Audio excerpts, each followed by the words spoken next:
Assalamualaikum warahmatullahi wabarakatuh dan salam sejahtera. Terima kasih kerana meluangkan masa anda untuk mendengar Dasyat Podcast. Baiklah, hari ini topik yang kita akan bincangkan ialah influenza. Bukan. Iaitu influenza, ancaman kesihatan global. Okey, baiklah. Ramai yang masih anggap influenza ni cuma sesama biasa, tapi hakikatnya dia adalah satu penyakit yang sangat teruk ya kalau kena ataupun terjangkit, terutamanya bagi golongan yang berisiko tinggi lah, seperti warga emas, kanak-kanak dan juga pesakit kronik. Baiklah, hari ini saya ditemani oleh dua tetamu istimewa yang akan bantu kita pada hari ini untuk faham isu dengan lebih mendalam. Baiklah, bersama saya yang paling hujung sekali, iaitu Dr. Adam Haziq. Yeah.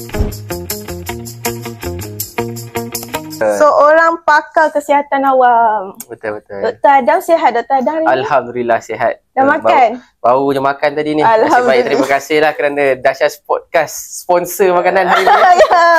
Kenyang lah saya. Sedap. Terima kasih. Okey, baiklah. Yang di tengah yang comel.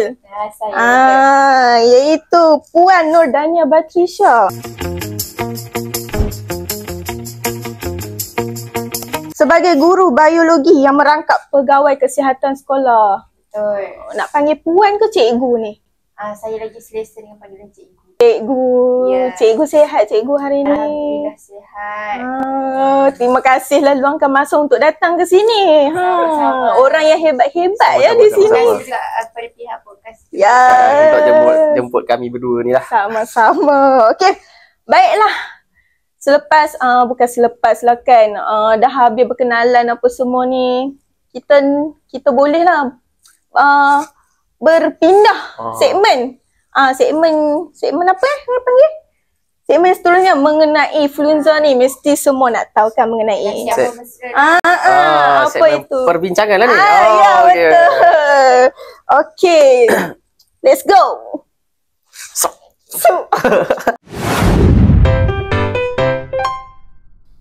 Okey, kita mulakan dengan asas dululah. Ya, doktor. Saya nak tanya silakan. Boleh. Saya nak tanya doktor dulu.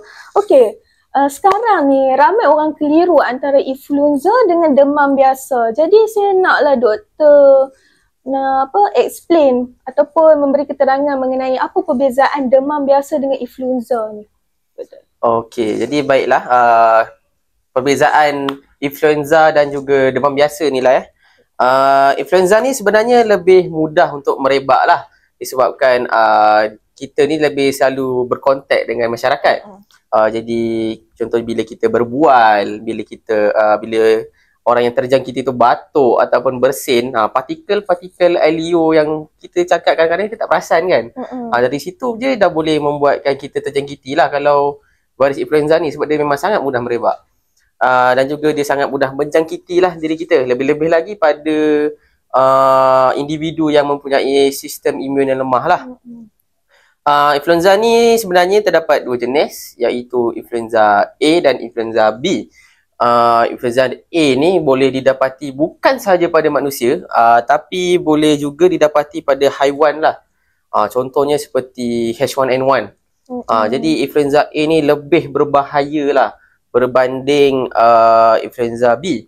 Influenza B ni hanya terdapat pada manusia sajalah. Tapi kedua-duanya masih sangat teruk kalau kita terjangkiti lah. Antara simptom-simptomnya kita boleh tiba-tiba demam yang sangat panas, demam yang tinggi kan. Ataupun kita boleh rasa pening kepala yang sangat teruk, sakit kepala yang teruk, kelesuan melampau, sakit sendi. Dari situlah kita boleh mengetahui sebenarnya yang kita ni memang menghidapi influenza. Bila kita dah menghidapi influenza ni, sepatutnya kita cakna lah, kita lakukan SOP. Contoh kita memakai pelitup muka dan jarang bertemu dengan orang ramai dan terus mendapatkan rawatan di klinik-klinik berdekatan lah. Itulah antara perbezaan influenza A dan B ni. Itu je. Kiranya dia lagi teruk lah pada demam biasa ni doktor. Ya betul, dia lebih teruk lah sebab itulah perbezaan dia. Sebab kita akan rasa macam tak keruan, memang akan terus macam lesu yang sangat-sangat. Jadi nak bergerak pun susah. Dan juga benda ni memang perlu dielakkan lah sebab sebenarnya influenza ni boleh membawa maut. Sebab ada setengah kes yang lebih teruk di mana orang tu memang mempunyai masalah sistem imun yang lemah. Dia boleh membawa kepada jangkitan di paru-paru. Jadi dia memang sangat bahaya dan boleh membawa maut. Baiklah, terima kasih doktor atas perkongsian yang sangat bermaklumat lah tadi. Okey, jadi memang nyatalah influenza ni memang teruk ya. Kalau terjangkiti tu memang perlu cepat-cepat lah bawa ke hospital. Okey, baiklah. Seterusnya kita pergi ke segmen kedua iaitu penularan dan pencegahan. Baiklah, kita teruskan dengan Puan Dania. Okey, Puan Dania, bagaimana, saya nak tanyalah sebelum tu. Bagaimana sebenarnya penyakit ni dia boleh berebak? Dan apakah langkah pencegahan yang kita boleh ambil lah? First sekali, terima kasih terlebih dahulu kepada saudari Aisyah. Okey. Kalau berdasarkan pengalaman saya sebagai seorang cikgu, saya akan ceritakan apa yang saya nampak dalam kalangan pelajar sekolah lah. Virus influenza ni, dia boleh merebak melalui even titisan kecil daripada hidung pun, dia dah boleh menjangkiti antara satu sama lain. Lepas tu contohnya, kadang-kadang dia ni dah dijangkiti dah. Bukan tombol pintu, meja belajar. Pelajar lain boleh terkena selepas pada penggunaan tu. Sebab tu lah kita kena basmi tempat tu kadang-kadang kan. Kuarantin orang yang... Lepas tu, langkah pencegahan utama dia pula adalah paling mudah. Cuci tangan, gunakan pelitup muka semasa datang ke sekolah. Lepas tu, untuk mengelakkan bersin, batuk, kita akan bebaskan virus tu dekat orang lain juga. So, kita kena tutup lah. Itu paling mudah dalam kalangan pelajar sekolah. Lepas tu, dekat sekolah juga, pelajar ni dia dilatih untuk menjaga kebersihan. Kebersihan dia juga faktor sebab virus tu boleh merebak sebenarnya. Okay. Jadi cikgu dekat sekolah kan, ada lagi tak kes tentang influenza ni? Sekarang ni, virus influenza tu dia tengah viral. Memang betul. Ramai tengah menular. Sekarang kalau orang cakap dia paling tertinggi sekarang. Dalam media sosial pun dah penuh. Banyak dah cara pencegahan dia. Dekat sekolah saya setakat ni banyak juga kes boleh dikatakan. Memang buat sanitasi kat sekolah macam tu. Betul. Memang kita orang tak galakkan pelajar yang kena tu datang ke sekolah. Macam sebenarnya di kawasan, contoh macam di kawasan klinik-klinik yang saya jagalah, memang terdapat banyak kes lah yang kami dapati. Contohnya daripada tak kisahlah daripada peringkat sekolah maupun IPT, memang ada je. Memang setiap hari paling common, paling mesti ada mungkin satu van daripada satu IPT ataupun satu sekolah. Jadi memang sangat teruk lah. Dia kalau nak merebak tu daripada family pun boleh. Daripada ahli keluarga yang dah seorang je kena akan merebak. Ya, betul. Baik. Betul tu apa yang Puan Dania dengan Dr. Adam cakap sebentar tadi. Ya, kebersihan diri dengan tanggungjawab sosial tu amat penting lah untuk kita mencegah influenza ni. Okey Dr. Adam, satu soalan yang sering orang tanya dan tertanya-tanya Doktor. Silakan.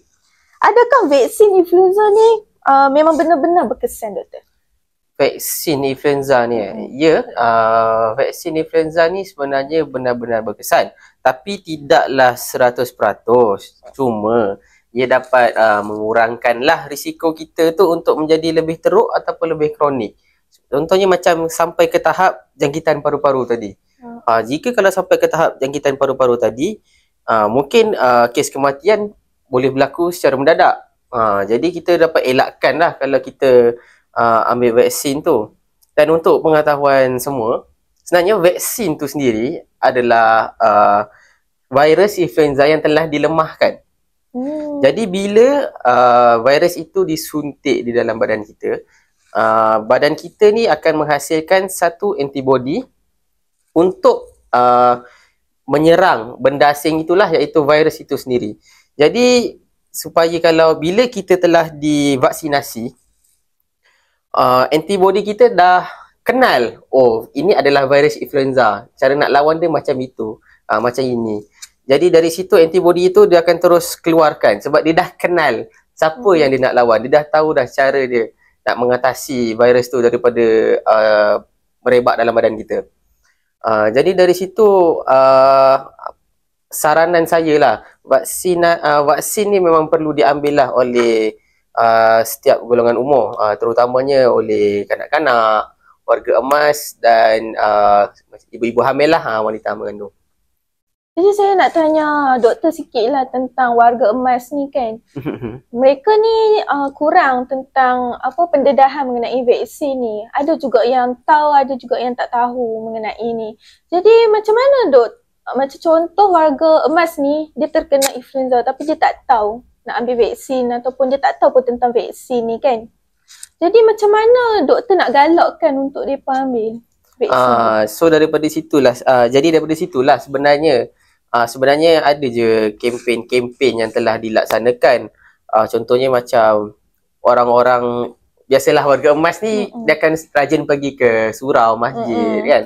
Jadi daripada situ sebenarnya pihak kesihatan ada juga yang membuat kempen nak menjaga kesihatan di kawasan masjid tu.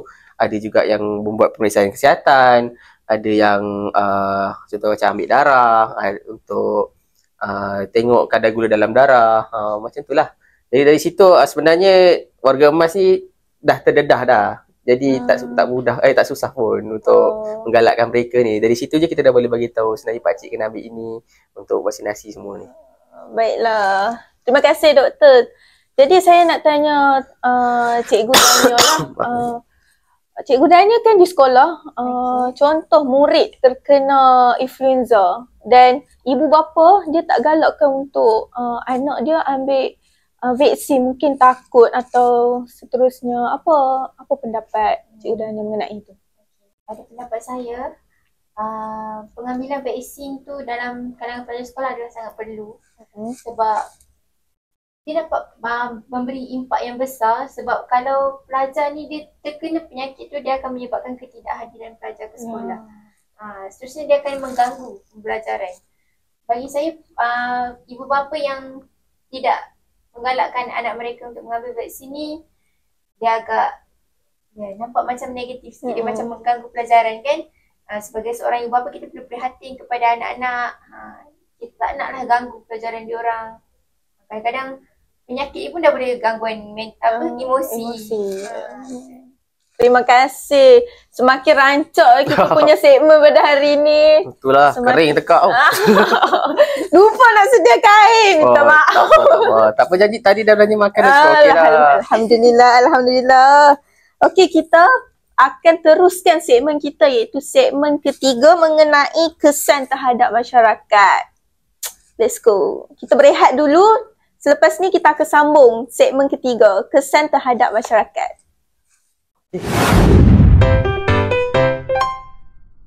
Sup?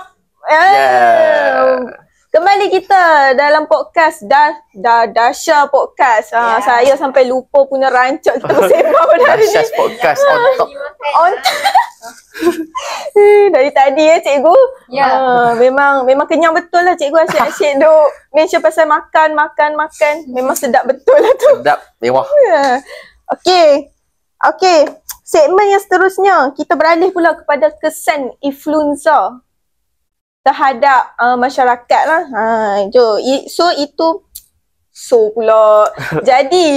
Jadi segmen kita pada hari ini iaitu kesan terhadap masyarakat. Baiklah. Saya nak tanya Puan Dania. Apa impaknya kalau penyakit influenza ni tak dikawal? Okey. Pada pendapat saya, kalau penyakit influenza ni tak dikawal, kalau dari segi pelajar sekolah, macam saya cakap dalam segmen sebelum ni, akan menyebabkan ketidakhadiran pelajar secara berleluasa. Dia akan makin ramai. Seperti kita tahu COVID sebelum ni, betul tak? Dia akan menyebabkan sesi pembelajaran pun akan terganggu. Guru-guru akan gagal untuk orang kata macam meneruskan pembelajaran. Kita dah atur, dia akan jadi tak ikut jadual lah, macam tu. Kalau daripada segi komuniti pula, dari segi komuniti dia akan mengganggu produktiviti kerja lah, sebab akan ada pekerja yang ambil sijil cuti sakit dan menyebabkan orang yang datang ke kerja semua makin berkurang disebabkan influenza tu. Itu pada pendapat saya lah.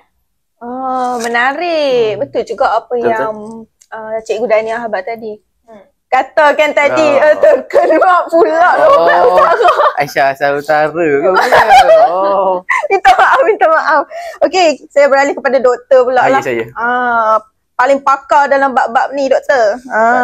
Semua jadi, Allah yang bagi tu. Masya Allah, Alhamdulillah. Jadi doktor, bagaimana pula dengan kesan terhadap ekonomi dan kesihatan awam secara keseluruhan?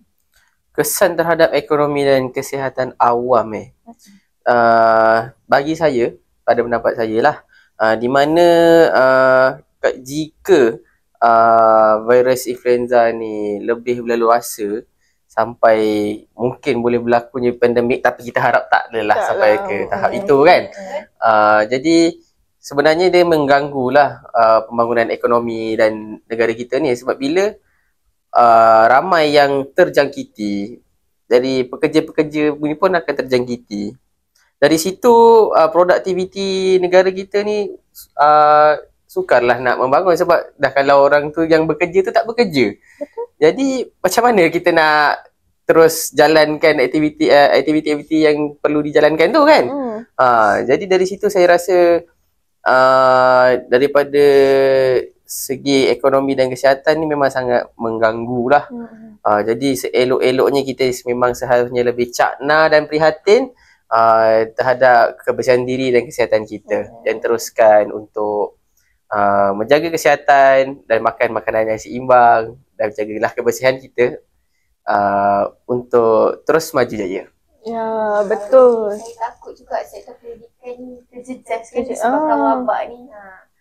Jadi susah pada para pendidik jugalah. Betul. Tiba-tiba SPM ditangguhkan. Seperti yang kita tahulah pada era tahun 2019, 2020. Umur 18 baru nak ambil SPM sebab dilambatkan kan pada awal tahun. Susah jadinya. Okey, baik. Terima kasih. Jadi kita pun nak di penghujung segmen dah ni. Dah hujung dah. Rasa sekejap je. Betul. Punya rancak kita bersembang. Tapi tak apalah. Okey, sebelum kita akhiri segmen kita pada hari ini, saya ingin tanya kepada kedua-dua tetamu kita pada hari ini. Apa peranan individu dan masyarakat dalam mengekang mengenai influenza? Mengekang masalah ni. Menangani. Bagi saya lah, seperti yang saya cakap tadi lah, kita kena lebih prihatin dan cakna terhadap kesihatan diri serta kebersihan diri kita. Itu je lah daripada saya. Okey, kalau daripada segi saya pula, masyarakat ni dia perlu berganding bahu untuk mengelakkan penularan wabak ni. Masing-masing tak boleh pentingkan diri. Keluar tak nak pakai pelitup muka. Kadang keluar arahan tu ikut je. Sebab dia macam main ke peranan yang sangat penting tau. Sebab komuniti ni hari-hari akan berjumpa satu sama lain. Betul. Lepas tu kalau semua pihak ni dia mainkan peranan masing-masing, kita akan dapat, saya yakin kita dapat atasi masalah penularan wabak ni. Ya, betul. Terima kasih atas perkongsian daripada tetamu kita. Sangat padat dengan maklumat lah podcast kita pada hari ni. Sebelum ni podcast dia macam kita tahu sembang mengenai seram apa semua. Asal macam kelainan hari ni kita sembang mengenai isu-isu isu-isu kesihatan. Betul. Memang sangat istimewa tetamu kita pada hari ni. Ada apa pun setiap perpisahan setiap ada pertemuan perpisahan. InsyaAllah kita mungkin bertemu lagi. InsyaAllah. Podcast seterusnya. Betul juga, kita tak tahu. Kita kena saksikan nantilah. Mana tahu kita ada part 2, part 2. Bapak kata Gen Z sekarang part 2. Macam tu. Okey. Baiklah, sebelum kita berpisah, saya ingin rumuskan sedikit Influenza ialah penyakit berjangkit yang boleh menjadi serius jika tidak dirawat. Langkah pencegahan terbaik ialah menjaga kebersihan, mendapatkan vaksin dan memastikan kesedaran tentang bahayanya influenza sentiasa ditingkatkan. Ingat, kesihatan ialah tanggungjawab bersama, bermula dari diri, keluarga dan seterusnya masyarakat. Terima kasih banyak kepada Dr. Adam dan Cikgu Daniel kerana sudi bersama kita pada hari ini. Ya, dan terima kasih juga kepada anda pendengar dan penonton setia kita pada hari ini. Okey, baiklah, saya Nur Aisyah Safia binti Syaidan ingin undur diri dahulu. Sampai tersasar punya benda-benda post sebab nak habis. Tak apa. Terima kasih juga kerana jemput kami dan kasih kami baju podcast free ni. Sama-sama. Bagi pekerja podcast percuma ni. Terima kasihlah. Betul. Jumpa lagi dalam episod yang seterusnya. Assalamualaikum dan jaga diri anda. Bye-bye.